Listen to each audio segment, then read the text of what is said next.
Quatrième sommet Union européenne-Afrique, il réunit jusqu'à demain les dirigeants africains et européens sur le thème « Investir dans les personnes pour la prospérité et la paix ». Pour la paix, cette rencontre historique également entre chefs traditionnels de Tombouctou et Gao, c'est en marge de la semaine de la paix qui se tient dans la ville des 333 saints.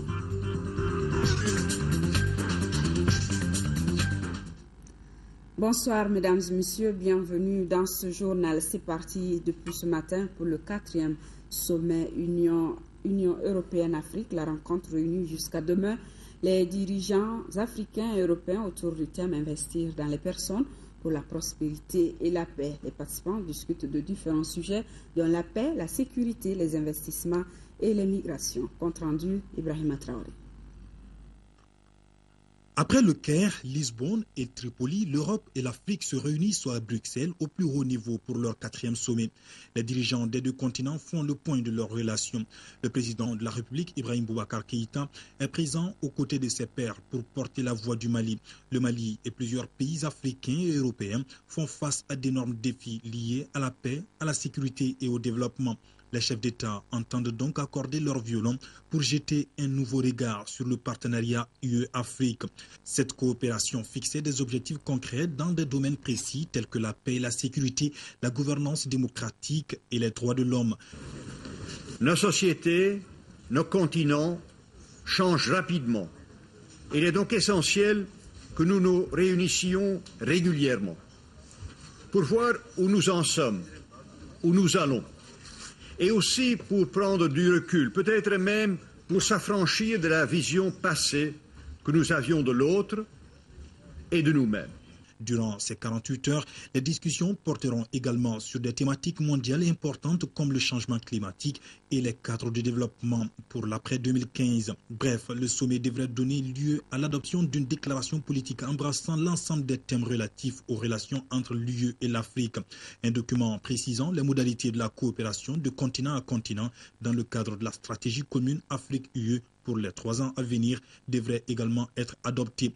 Entre 2007 et 2013, ce sont environ 140 milliards d'euros, soit 20 milliards d'euros chaque année, qui ont été mobilisés sur le continent africain, qui bénéficient en moyenne de 40% de l'APD collective de l'Union européenne. Nous maintiendrons ce même niveau d'ambition pour la période 2014-2020. Ici, permettez-moi un mot d'appréciation pour nos États membres. La vérité, c'est qu'en pleine crise financière, les pays de l'Union européenne, même s'ils ont réduit le budget européen, ont quand même décidé de garder l'essentiel de ces engagements pour l'aide au développement et aussi pour l'Afrique. À elle seule, et sur la base du budget européen que nous avons la responsabilité de gérer, la Commission européenne va mobiliser près de 28 milliards d'euros en dons pour l'ensemble du continent. Sur les 10 dernières années, nous avons mobilisé 1,2 milliard d'euros pour la African Peace Facility, la facilité africaine de paix. Je suis heureux de pouvoir annoncer aujourd'hui que près de 800 millions d'euros seront mobilisables pour les 3 prochaines années. Le chef de l'État malien, lui, insistera surtout auprès de ses homologues sur la consolidation de la paix dans le nord du pays et le respect de l'intégrité territoriale du Mali. Le président Ibrahim Boubacar Keïta invitera aussi les partenaires au développement à accompagner le Mali dans ses efforts de reconstruction et de réconciliation nationale. Il abordera enfin avec ses pairs africains et européens d'autres questions liées à l'emploi des jeunes et à l'investissement au Mali. Outre les chefs d'État et de gouvernement européens et africains, ce sommet de Bruxelles mobilise plusieurs hautes personnalités des deux continents et des Nations Unies. En marge de ce sommet, François Hollande et Angela Merkel ont animé un point de presse pour réitérer leur accompagnement au continent africain et particulièrement au Mali. Je vous propose un extrait du discours du président français, propos recueillis par nos envoyés spéciaux. J'ai proposé, à l'occasion de ce sommet entre l'Union européenne et l'Union africaine, une alliance entre nos deux continents, autour de 3 enjeux. La sécurité, donc la paix, mais aussi le développement, donc la croissance, et enfin l'environnement, donc le changement climatique. Et sur ces 3 enjeux, l'Allemagne et la France peuvent agir et animer cette alliance entre nos 2 continents. L'Europe peut apporter sa technologie, peut apporter son savoir-faire, peut apporter sa solidarité. L'Europe peut apporter aussi, et elle en a fait la démonstration ces derniers mois, ses forces armées pour éviter des conflits, des massacres, ou pour lutter contre le terrorisme. Et je veux saluer ce qui s'est passé au Mali, non seulement l'intervention de la France, mais le soutien de l'Union européenne et notamment de l'Allemagne. Je me souviens d'un déplacement que j'avais fait à Berlin, où nous avions parlé avec la chancelière, comment nous pouvions agir ensemble. Et l'Allemagne a mis à disposition des moyens logistiques qui nous ont été très précieux dans cette période. À Bruxelles, le président de la République a reçu en audience le ministre des Affaires étrangères et européennes du Grand-Duché de Luxembourg. Pendant la crise qui a secoué notre pays, le Luxembourg est resté aux côtés du Mali. Nous écoutons Jean Asselborn à sa sortie d'audience au micro de Ndeye Sissoko. Monsieur le Président, la coopération entre le Luxembourg et le Mali remonte, je pense, déjà 30 ans. Il y a 30 ans, on a commencé. Nous sommes très engagés, nous étions très engagés, nous voulons le rester dans le nord, à Tombouctou et à Kidal. L'année dernière, notre contribution pour aider le Mali était de 20 millions d'euros, ce qui est pour un petit pays quand même déjà une somme importante. C'était l'effort spécial qu'on a fait pour l'humanitaire dans une situation très très critique. Cette année aussi, nous allons continuer avec 12 millions, surtout pour l'humanitaire. Mais je voudrais dire que ce n'est pas seulement l'argent, ce n'est pas seulement les millions, c'est aussi le soutien. Et je pense que le Luxembourg, c'était un des pays qui a soutenu vraiment la France, qui a soutenu aussi le Mali dans une situation très très critique. Personne n'a cru qu'il y aurait possibilité d'organiser des élections ni présidentielles ni parlementaires. Nous avons contribué aussi directement et indirectement à cette mission de formation des forces de sécurité. Nous allons participer aussi à cette mission civile. Donc nous avons quand même politiquement, diplomatiquement fait de notre mieux pour soutenir le Mali. Je pense que maintenant, je l'ai dit aussi au président, il est tout à fait d'accord avec moi, on va continuer surtout à axer notre aide sur l'humanitaire. C'est le plus important. Et je pense que le président était d'accord avec moi, mais nous sommes disposés aussi dans les années à venir à essayer de continuer ce qu'on avait commencé, d'investir dans le culturel dans le nord du pays. Le président de la République, accompagné de membres du gouvernement, s'est rendu cet après-midi au siège de la Commission de l'Union européenne, où il a été accueilli par le président de l'institution, José Manuel Barroso. Sur place, les 2 personnalités ont eu un entretien. Voilà donc le président de la République, Ibrahim Boubacar Keïta, qui s'est rendu cet après-midi au siège de la Commission de l'Union européenne, accueilli ici sur ces images par le président de l'institution, José Manuel Barroso. Sur place, les 2 personnalités ont eu un entretien et rien n'a filtré de cette entrevue.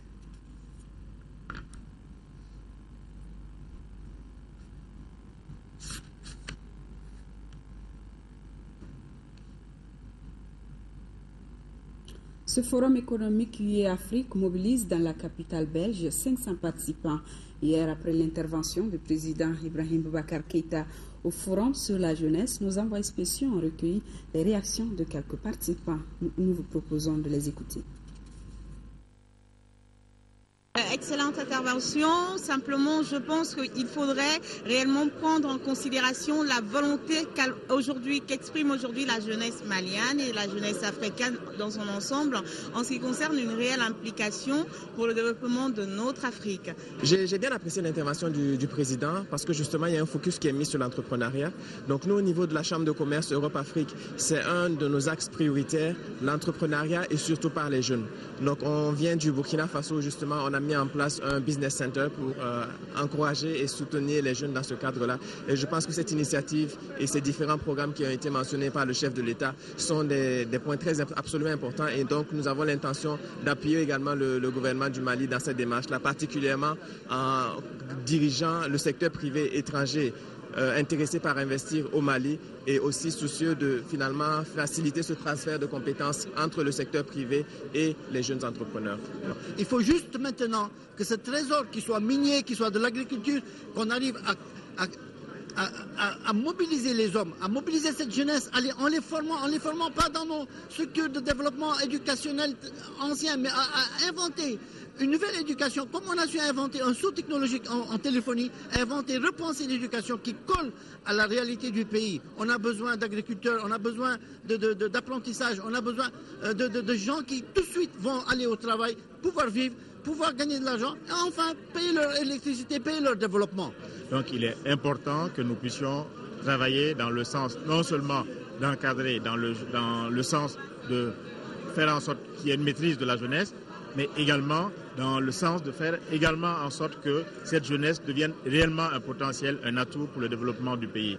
Donc si vous me demandez si je suis rassuré, moi vous prêchez à quelqu'un qui est déjà convaincu. J'ai toujours été convaincu de la vision du président par rapport à ce que c'est que la jeunesse et par rapport à son rôle dans le développement de notre pays. En plus de la formation, il faut aussi mettre l'accent sur la sensibilisation. Parce que lorsque vous prenez les filières courtes, beaucoup de gens pensent par exemple qu'on devient menuisier ou maçon parce qu'on a échoué. Il faut arrêter ça. Beaucoup de pays asiatiques, européens se sont développés justement en faisant la promotion de la formation professionnelle.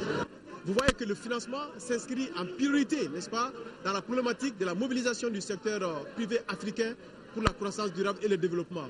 Et à ce titre, il y a un certain nombre de secteurs prioritaires aussi qui ont été définis comme étant des vecteurs de la croissance, notamment toutes les questions liées aux infrastructures de développement économique, l'énergie, les secteurs agricoles, le commerce intra-africain. Je pense qu'à ce niveau-là, le rôle des systèmes bancaires, c'est de promouvoir des innovations financières afin d'accompagner notamment la création d'entreprises et notamment des jeunes diplômés. Ici à Bamako, le groupement d'intérêt public Esther GIP est en train de former 45 médecins de la sous-région sur les infections liées au VIH et au sida. Des experts de plusieurs pays de la sous-région et de la France qui prennent part à la session. Agali Agagissa. Cette formation organisée par le groupement d'intérêt public Esther s'inscrit dans le cadre de l'exécution du projet Esther Aid. Un projet initié par le groupement depuis 2011 et vise à accompagner les autorités maliennes dans le combat contre le VIH-Sida. Il s'agit de renforcer les capacités de 45 médecins, pharmaciens, biologistes et autres en matière de suivi des malades. Le Mali est un des 5 pays où nous avons le plus d'équipes et de sites soutenus par le projet. Donc c'était plus économique de se mettre au Mali. La formation est axée sur l'organisation et la qualité du travail en équipe pour une très bonne prise en charge clinique des personnes qui vivent avec le VIH. Donc ça va des outils thérapeutiques, médicamenteux et virologiques jusqu'à l'organisation des soins et en passant par des techniques relativement nouvelles qu'on appelle l'éducation thérapeutique du patient, qui sont mises en œuvre à la fois par les médecins, les pharmaciens, les infirmiers, les psychologues, les médiateurs de santé. C'est un grand avantage que nous tirons de ces ateliers, vu le nombre de Maliens et d'acteurs qui participent. Nous avons progressé de 2 sites, nous étions à jusqu'à 89 sites de prise en charge et beaucoup de les sites, par exemple, de PTME, on était à 300 et quelques déjà avant la crise. La plupart des sites qui étaient en arrêt sont en train d'être relancés. Les équipes sont à Tombouctou, à Gao. L'atelier auquel prennent part les participants des 5 pays de la sous-région vient sans nul doute renforcer le dispositif de lutte contre le VIH-Sida sur le continent africain. Le Mali, le Bénin, le Burkina Faso, le Cameroun sont entre autres les pays invités. 6e réunion du comité de liaison Esther-Mali à Bamako. La rencontre doit passer en revue les projets développés durant les dernières années et fixer les perspectives pour promouvoir la santé maternelle et infantile dans notre pays. Retrouvons Agalia Gagissa. 2 points à l'ordre du jour de cette 6e réunion du comité de liaison Esther-Mali. La revue des projets initiés par l'ONG durant les 3 dernières années et les axes d'intervention pour la période 2015-2017. L'ONG Esther, à travers sa représentation au Mali, a mené plusieurs activités pour promouvoir la santé des couches les plus vulnérables durant la période 2011-2013. Travailler ensemble au montage des projets utiles et prioritaires, c'est notre axe prioritaire pour le moment. Avancer vers de nouveaux projets, des projets prioritaires pour le système de santé du Mali, pour la santé du peuple malien, et soumettre ces projets à des financements, quels qu'ils soient, dans les meilleures conditions, afin de renforcer les ressources humaines en santé. Pour les années à venir, l'ONG entend consolider ses activités dans le domaine de la santé maternelle. Une initiative qui cadre bien avec les ambitions du gouvernement en matière de santé. La lutte contre le VIH et le sida est multisectorielle. Le département de la santé demande une grande implication de tous. C'est pourquoi nous attendons au terme de ces travaux des recommandations pertinentes qui vont permettre d'améliorer significativement la prise en charge à tous les niveaux de la pyramide sanitaire des infections VIH et le sida. L'ONG Esther est depuis 2002 au Mali. Elle intervient dans le domaine de la santé à travers la lutte contre le VIH-Sida. En visite à Sikasso, le ministre des Transports a visité l'aéroport de la région, le pont métallique de Kouoro et la route de Maou. Compte rendu Idrissa Goulou Sissoko. Pour cette dernière journée de sa visite de terrain en 3e région, le ministre de l'Équipement et des Transports s'est rendu d'abord à l'aéroport de Sikasso. Là, les installations techniques répondent aux normes internationales. Les problèmes évoqués sont entre autres le manque d'eau et d'électricité. Aussi, l'aéroport est peu fréquenté par les avions. Les conseils du ministre pourront résorber ces difficultés. Le pont métallique de Koro Barrage a été construit entre 1963 et 1964. Aujourd'hui, grâce à la densité du trafic, l'entretien courant est devenu une nécessité. S'il y a une réalisation qui est attendue par les populations de Maou avec impatience, c'est bien le tronçon de 7 km 800 dont les travaux ont démarré pour prendre fin dans 3 mois par la cellule des travaux routiers d'urgence CETRI. Les représentants des populations apprécient les efforts du département de l'équipement et des transports au bénéfice des populations. On voit de façon générale quand même que les contraintes des populations sont en train vraiment d'être résolues et d'être prises en compte par le département de l'équipement et des transports. L'Assemblée nationale réitère effectivement son accompagnement au gouvernement sur toutes les solutions possibles effectivement pour que les problèmes, les contraintes des différentes populations soient résolus. Le sentiment de satisfaction, nous voyons que les travaux avancent à hauteur de souhait. Dans l'ensemble, nous sommes très satisfaits de cette 2e journée de notre visite dans la région de Sikasso. Fin de calvaire pour les enfants du village de Massiogo dans la commune rurale de Misséni. Le village a désormais un premier cycle. Il a été financé par un partenaire allemand pour un montant de 35 millions de francs CFA. Cheikh Nabachili. Entièrement financé dans l'ordre de 35 millions de francs CFA à travers le partenariat entre un ressortissant du village, M. Yasungo Kone, et l'ONG allemande Mali Hilf, l'infrastructure est composée de 3 salles de classe, un bloc de 3 latrines et un bloc administratif. Les enfants scolaires du village de Massiogo parcouraient une quinzaine de kilomètres pour se rendre aux établissements scolaires du chef-lieu de la commune, Misséni. L'initiative qui nous réunit aujourd'hui est le fruit de la solidarité, de l'entente et de la cohésion. La réalisation de cet ouvrage permettra d'accroître le taux de scolarisation dans la zone et de réduire le taux de dispersion scolaire. Dans son adresse, le sous-préfet de la commune de Misséni, M. Lamine Kouyaté, a remercié les partenaires allemands et leur ami M. Yasungo Kone pour leur soutien aux habitants de Massiogo dans le cadre de la promotion de l'école, avant de faire remarquer que l'accompagnement de l'administration ne fera pas défaut. Quant au maire de la commune, M. Nampaga Koulibaly, il a abordé dans le même sens que le sous-préfet, tout en invitant les membres du comité de gestion scolaire à s'approprier la structure pour l'entretien et la fréquentation régulière. C'est à travers une ambiance folklorique du genre sénéfo que la cérémonie d'inauguration de la nouvelle école de Machioko a pris fin.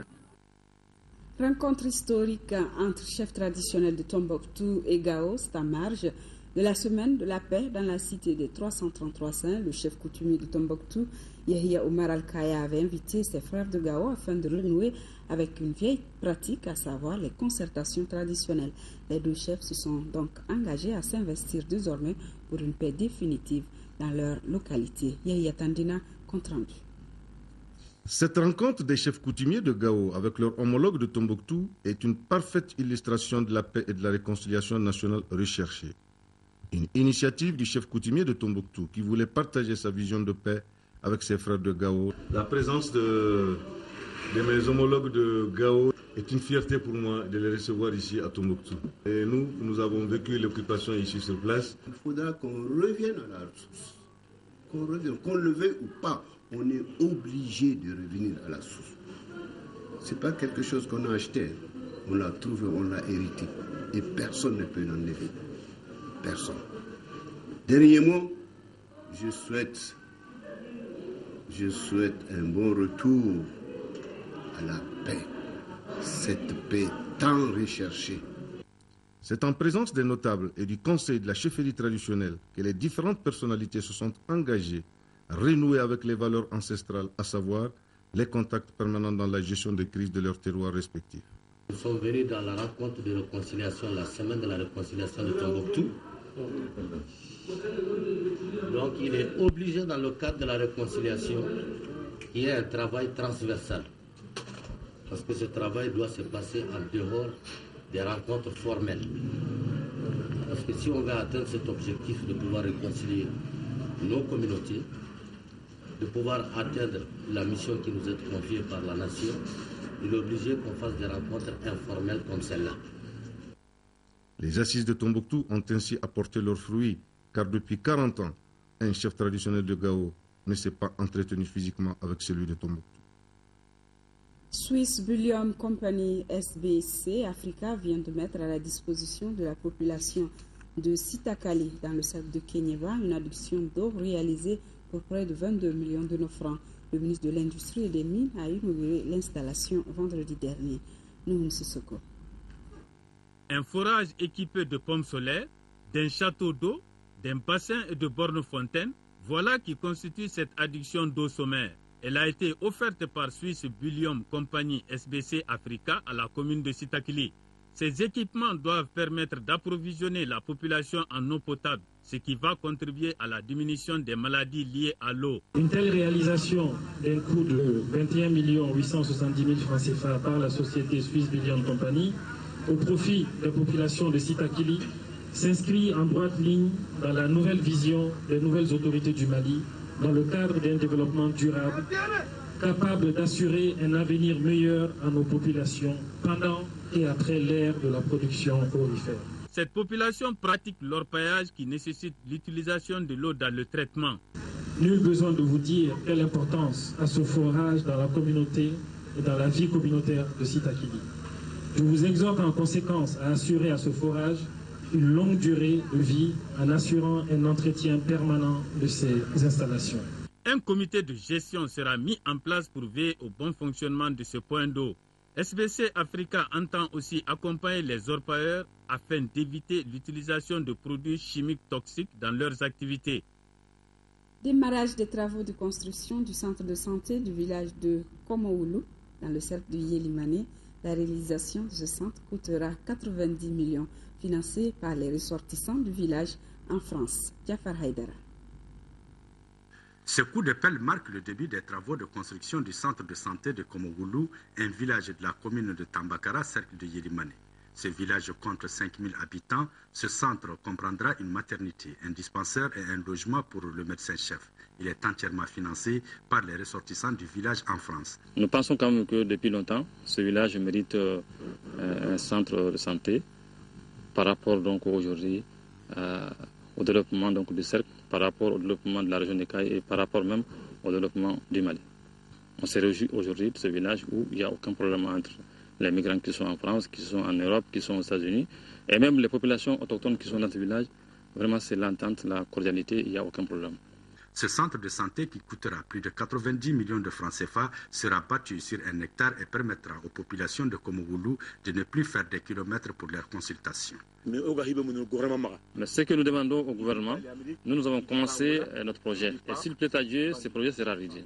Mais après la réalisation de ce projet, après sa mise en œuvre, il reste beaucoup à faire.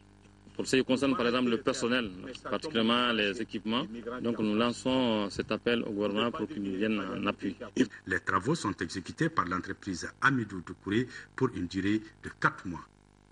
L'ONG Grefa vient de mettre un important lot de médicaments et de produits alimentaires au CESCOM de Bulgundje-Djidara à Gao, le don qui se situe dans le cadre du programme d'appui aux familles affectées par la guerre et la sécheresse est financé par l'aide à l'église norvégienne. Essata Sali Omega.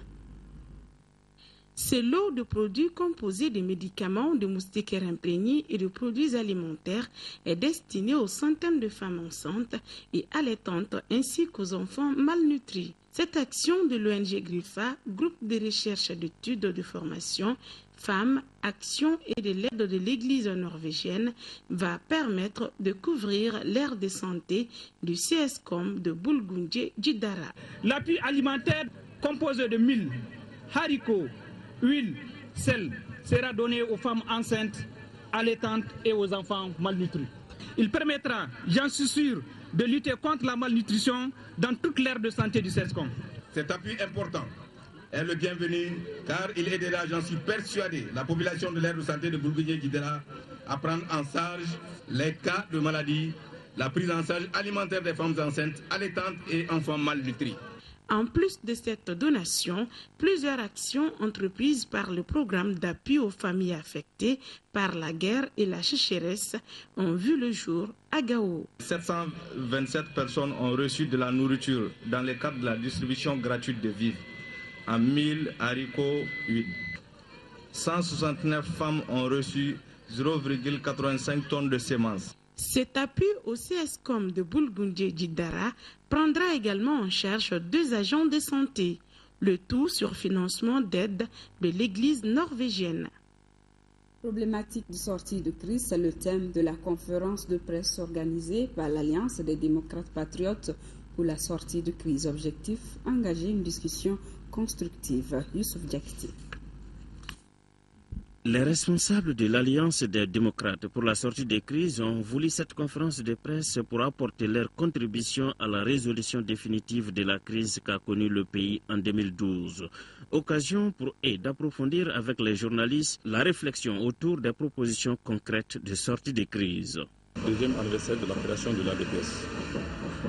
Donc cette conjonction de dates nous a paru opportune pour organiser cette conférence de presse qui avait pour objet donc de faire le tour d'horizon, une sorte de rappel synthétique des prises de position de la DPS sur toutes les grandes questions de la nation, et aussi faire part à l'opinion publique nationale et internationale de notre analyse du premier bilan du nouveau régime, 6 mois, disons 7 mois après son installation. Nous avons évoqué des principes qui restent valables. Le premier principe, c'est évidemment l'appropriation nationale, démocratique, du processus de sortie de crise. Nous avons toujours dit que nous avons besoin de la communauté internationale, vu l'état de délabrement de notre armée et vu les ramifications internationales durant la crise. Un document a été mis à la disposition des journalistes.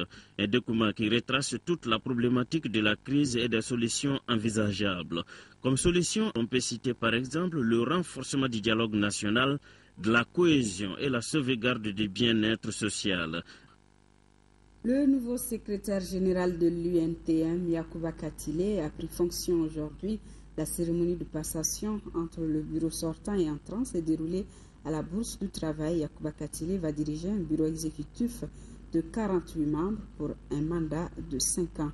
Il place son mandat sous le signe de l'amélioration des conditions de vie et de travail de ses militants. Le secrétaire général de l'UNTM a remercié les membres du bureau sortant pour le travail accompli.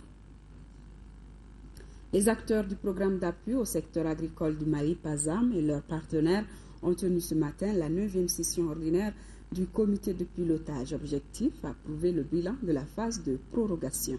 Nondo Dambélé.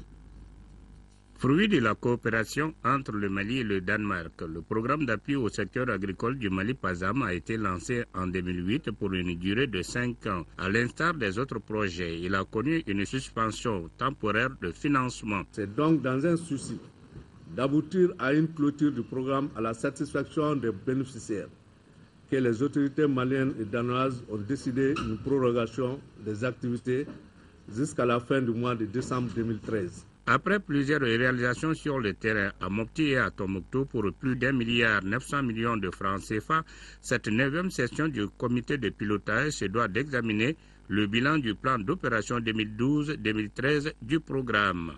Vous aurez également examiné au cours de cette session le niveau d'exécution des recommandations de la 8e session ordinaire, le bilan des activités 2013 et la situation d'exécution du budget 2013 réaménagé.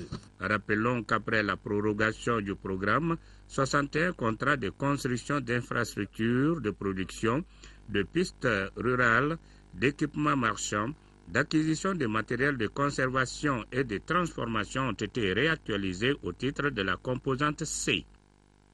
Le Mali doit abriter cette année les journées scientifiques de la Société ouest-africaine de chimie.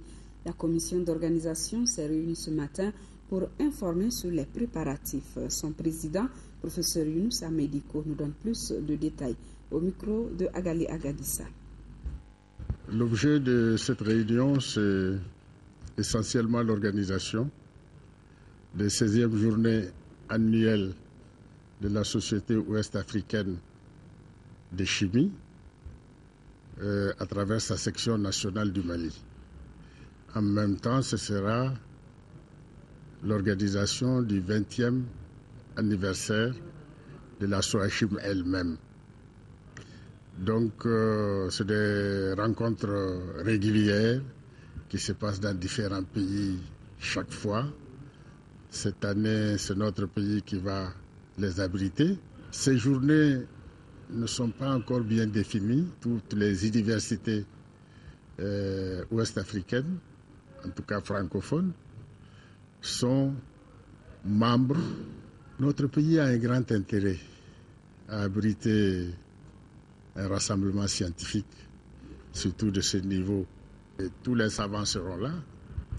D'autres pays qui n'appartiennent pas à la SOACHIM vont être ici, des pays européens. Il y aura aussi les pays de l'Afrique du Nord. Donc ils vont tous venir ici. Il y aura des grands échanges scientifiques, des grands discours, de grandes conférences. Et ça forme. Fin de la 2e édition du Festival artistique et touristique de Woroni FESCAO 2014, une initiative de l'Association des ressortissants et sympathisants de Woroni dans le cercle de Kadjolo pour promouvoir la richesse culturelle du Folona. ORTM Sikasso, Daouda Diakité. Pour cette 2e édition du Festival artistique et touristique FESCAO de Woroni, les festivaliers sont venus des 4 coins du Mali, de la Côte d'Ivoire et du Burkina Faso pour être témoins de cet événement majeur pour la culture du terroir. Espace d'expression culturelle Sénoufo et Samogo, le FESCAO est une initiative des natifs de la commune de Woroni. Nous savons que l'une de nos préoccupations majeures constitue la promotion des danses traditionnelles, car s'inscrit dans le cadre d'amélioration de nos conditions de vie. Notre festival s'inscrit dans cette logique et vise à mobiliser les acteurs locaux, groupes artistiques et danses traditionnelles. Une initiative qui s'inscrit en droite ligne de la politique de promotion de la culture malienne chère aux autorités nationales. Le festival, événement culturel et touristique, en nous donnant cette opportunité, constitue non seulement une école, une source intarissable de connaissances pour les jeunes, mais aussi un facteur d'unité, de fraternité et un stimulant au développement durable. Au menu de cette 2e édition, des danses traditionnelles, Samoko et Mianga, visites touristiques. Je pense qu'il y a beaucoup à apprendre. Donc on a beaucoup vu. On ne peut que réellement saluer et chercher une pérennisation, une valorisation en réalité de ce festival. Un parrain, désormais citoyen d'honneur de la commune, qui s'est vu offrir un lot à usage d'habitation et qui, en retour, a mis à la disposition du village une bonne fontaine réalisée pour plus de 4 millions de francs CFA. Un match de football a mis fin aux activités de la deuxième édition du FESCAO 2014. Ziara des Babalanké ou famille Ba du village de Dioka dans la commune rurale de Sandaré. En plus des autorités, elle a mobilisé les patronymes Ba venus de plusieurs pays. Moussa Diakité compte rendu. Il s'agissait alors au cours de cette 4e édition pour les participants de se rencontrer, de tisser des liens de parenté et de fraternité entre les différentes familles et de discuter des problèmes brûlants de l'heure. La particularité cette année, c'est que la Gera coïncide avec le centenaire de la disparition de Baba. Il est mort en 1914 et nous sommes en 2014, cela fait bien 100 ans. Et cette Gera cette année a été un succès. Je suis vraiment comblé, très comblé de joie. Cela représente pour moi une très grande chose. Par le passé, ce que je ne savais pas, on l'aurait su. Tous les parents sont venus. Comme toute autre fête religieuse, cette 4e édition était animée par des chants religieux, des mélodies venues de tous les coins de la région, avec un seul point unificateur commun, Allahu Akbar, Dieu est... Fini cette édition, merci d'avoir été des nôtres. Je vous retrouve demain pour les éditions du soir. Excellente nuit à tous.